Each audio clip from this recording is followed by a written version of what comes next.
So it's a beautiful spring day here at home. Probably should be fishing. I actually fished in the pond a little bit earlier, and we're just a day or two away from that. And as you can see, my pond is very, very mucky. So I'm learning owning a pond is a lot of work, and there's always a lot to be done. So I had to treat it with some copper sulfate to kill some of this off, and hopefully the grass carp will catch up before long here. And I want to take advantage of the water being so low. The water's probably 2.5, 3 feet low. Spring rains are on their way, so I wanted to get in here, got the tractor. I wanted an excuse to get the tractor out too, and kind of dug out some of this muck here.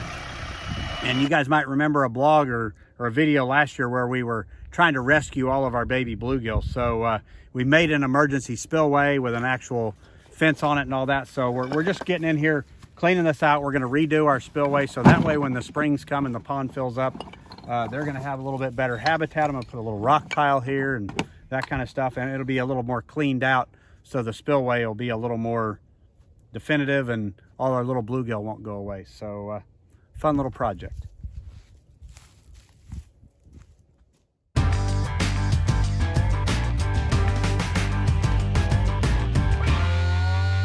So this week at the Chapman house, we have a little bit of break from tournament fishing. Yep. After Red Things Crest. are getting ready to heat up. So we're kind of doing a couple things around the house and around our property. And this week Brent got to do or work on 2 of his favorite things. Yeah, it's that time of year. Fishing around here is still kind of slow. I mean, the ice is just getting off of things. It's beautiful weather out.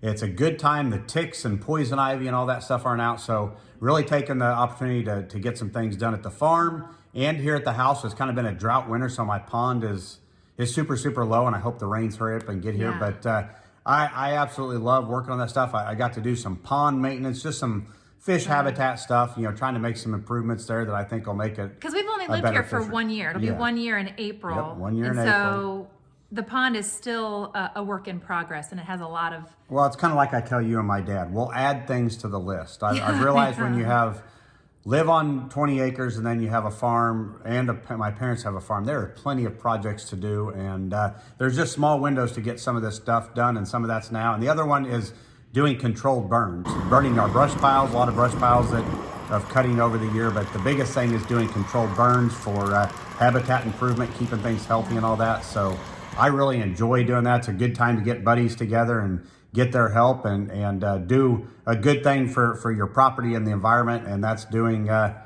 controlled burn. Right. So here we are. As you can see, we got a good group of buddies here, and we are doing a controlled burn.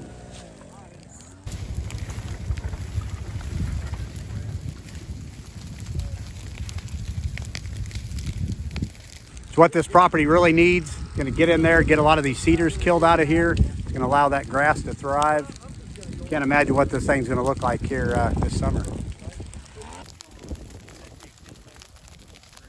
And we got to do that. We learn a lot as we do it, and we do it. It looks dangerous, but it's one of those things that I'm learning over time. It's what you have confidence in, and the equipment you have. And you're watching the weather, you're watching the humidity. Oh, you yeah. have permission from. You have to get permits. You have from to the get your state and all permits, that, and they'll let you know if it's not okay to burn. But we do it by the book. I know it's hard to believe. I always have probably more than enough. So it's funny. Just like the other day, we dumped out a lot of water and all that we didn't need, but we had it just in case. So I enjoy it. It's fun, but there's just little small windows. It's been dry to get things to burn, and now it's going to start raining like crazy, so we might not even get to burn the rest of the season. So we'll see. It'll be fishing time before we know it. But I did help with the pond and made a lot of improvements. Now we just need rain to fill up the pond because it's not let's hope pretty low. Let's hope we're into March now. Hopefully we'll get those April showers and fill that pond up. Fill it up, because if we don't get it full by this summer, it could be serious pond maintenance time.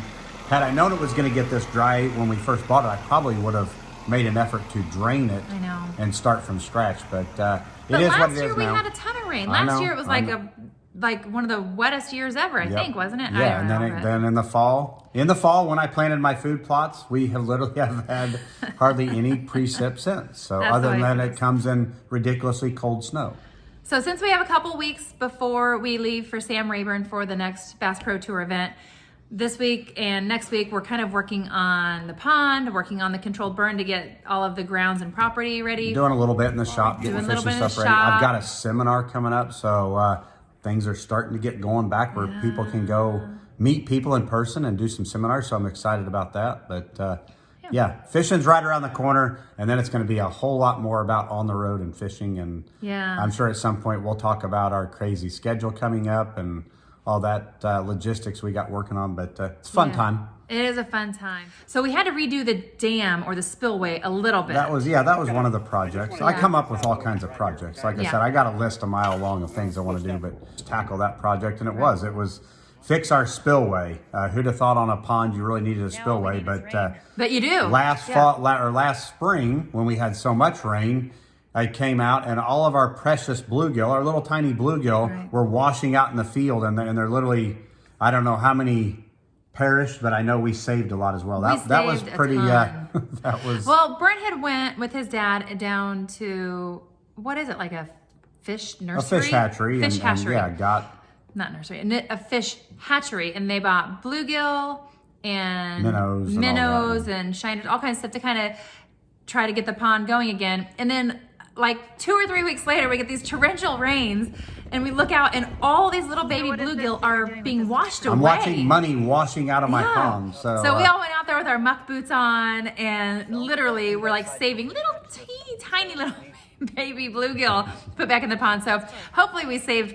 I don't know, we saved hundreds. So hopefully there's a few in there that will be spawning soon. That's the point. So we improved that spillway. And they won't do it again. Next time it fills up, hopefully they're not going to come out because I fixed it to where we fixed they can't it. do that. Wait a minute. I think. We fixed it. Yes, that's what I meant.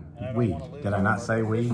We fixed. I did help. Oh, okay. A little bit. It's funny.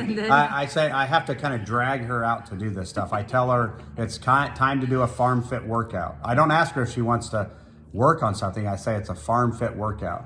Yeah. And there's usually always moving rocks or brush or something like that involved. So have a great week, and we will see you guys next time. Take care.